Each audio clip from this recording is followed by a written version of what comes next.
Продолжаем эфир телеканала новостями к этому часу и коротко о главных темах выпуска.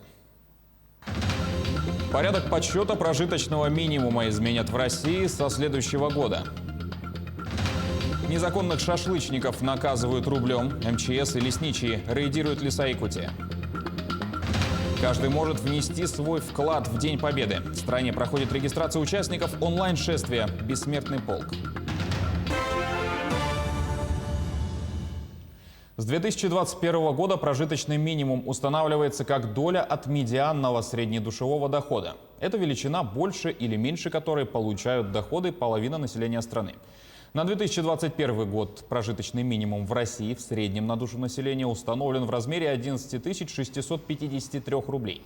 Коэффициенты будут применяться с 2022 года. Если у региона не будет возможности одномоментно увеличить прожиточный минимум с текущего значения до полагаемой величины, необходимо будет разработать и утвердить дорожную карту поэтапного увеличения до 2025 года. Сайт о строительстве Ленского моста разработают в Якутии. Новый информационный портал. На совещании обсудил первый зампред правительства региона Дмитрий Берников. Он сообщил, что обсудили вопросы по предстоящим работам первого этапа строительства. Также договорились разработать интернет-сайт, где будет размещаться актуальная информация о реализации проекта. Ранее наш телеканал передавал, что НВК «Саха» будет транслировать процесс строительства моста. На месте возведения установят стриминговые камеры, чтобы якутяне могли наблюдать за тем, как возводят объект.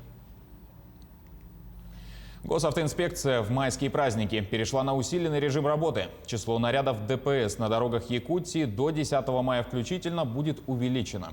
Они организуют контроль на выездах и въездах в населенные пункты, пройдут и массовые проверки водителей.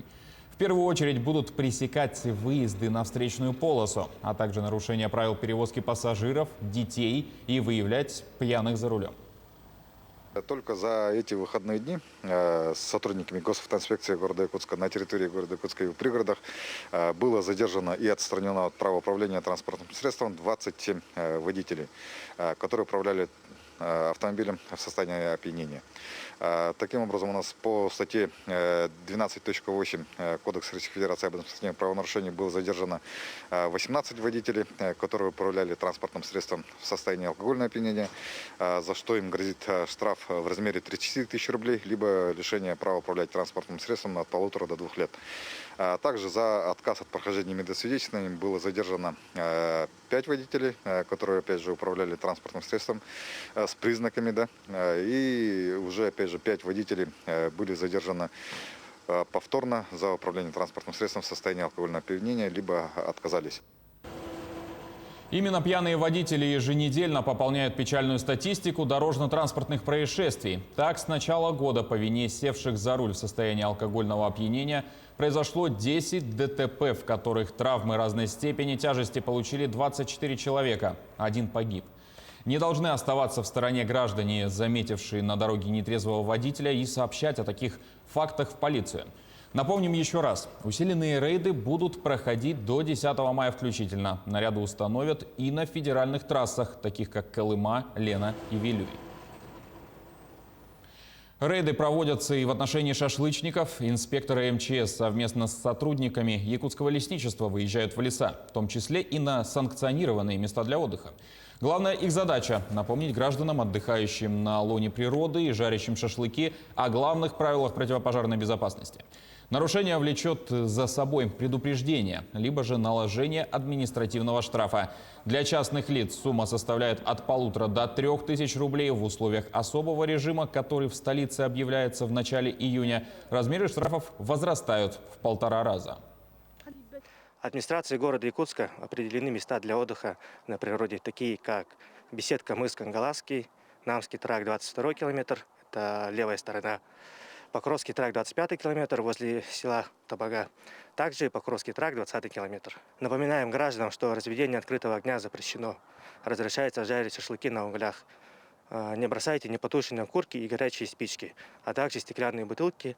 Убирайте за собой мусор и тщательно потушите угли. К другим темам. Каждый может внести свой вклад в празднование Дня Победы. Ежегодная акция «Бессмертный полк» пройдет 9 мая в 15 часов по местному времени.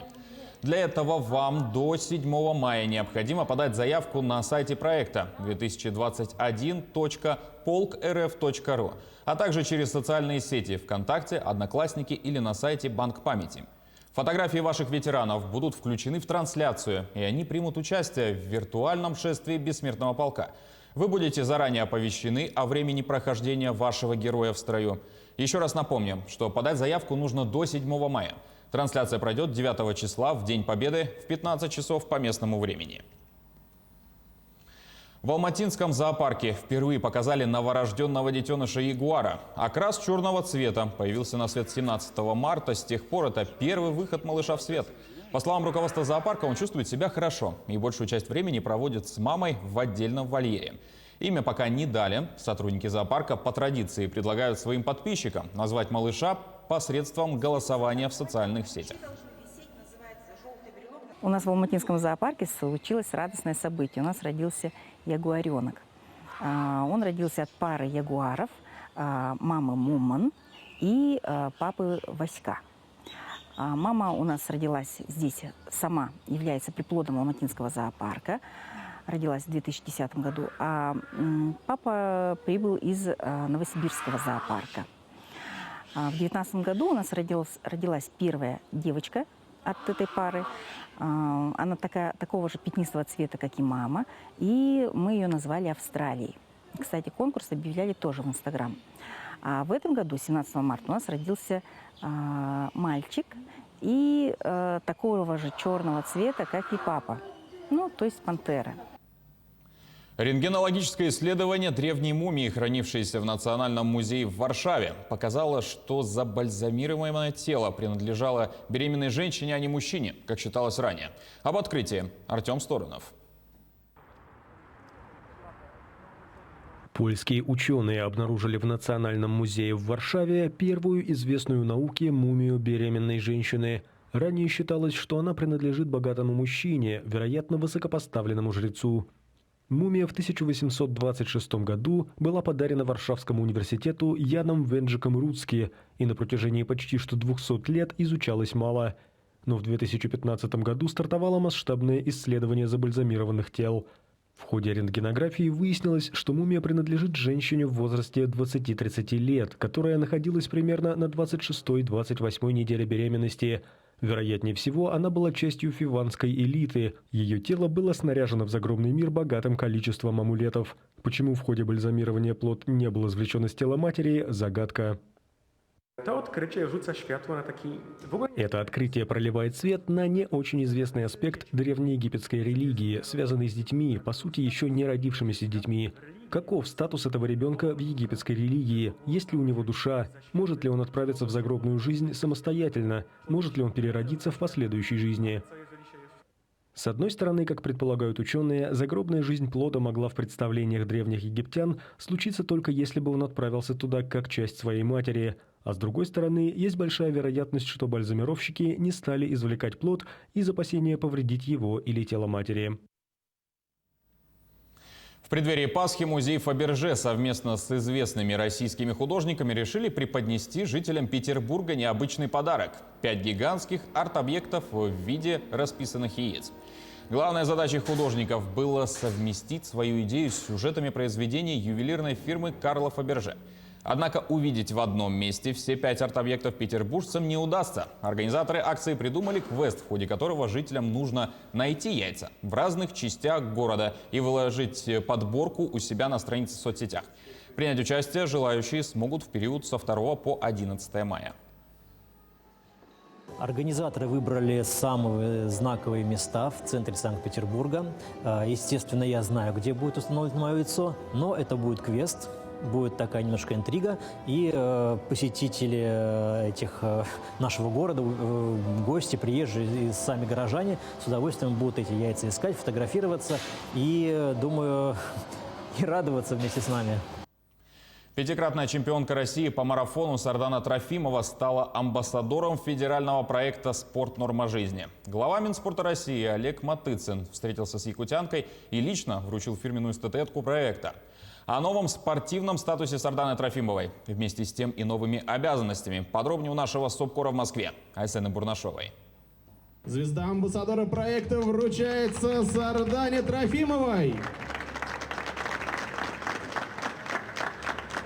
Быть примером для россиян, вовлекать в спорт еще больше людей, заряжать энергией здорового образа жизни – это лишь малая часть того, что предстоит сделать амбассадору проекта. Как вдохновить людей? Задача не из легких, но у Сарданы Трофимовой уже есть идеи на этот счет. Я по возможности буду все равно всю жизнь пропагандировать спорт и соцсетей, и своим примером. Я считаю, что моя большая миссия в этой жизни – это пропагандировать спорт, чтобы больше людей занимались спортом, любили спорт. И я очень рада, что выпала честь для меня. Вместе с Сарданой Трофимовой амбассадором проекта также стал и бронзовый призер Олимпийских игр российский пловец Сергей Фесиков. Своими спортивными подвигами и уважением к труду чемпионы транслируют не только здоровое тело, но и дух, отметил министр спорта России. Церемония, она является только первым шагом нашей совместной работы, потому что где бы они ни жили, ни работали, наши послы, где бы они ни выступали,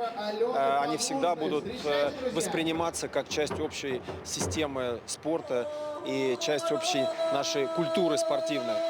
Ранее послами проекта стали фигуристка Евгения Медведева, лыжник Александр Легков, синхронистка Наталья Ищенко. Федеральный проект «Спорт. Норма жизни» стартовал 1 января 2019 года. Основная задача проекта к 2030 году – увеличить число россиян, регулярно занимающихся физической культурой и спортом, до 70%. Сейчас же пока эта цифра равна чуть более 40%.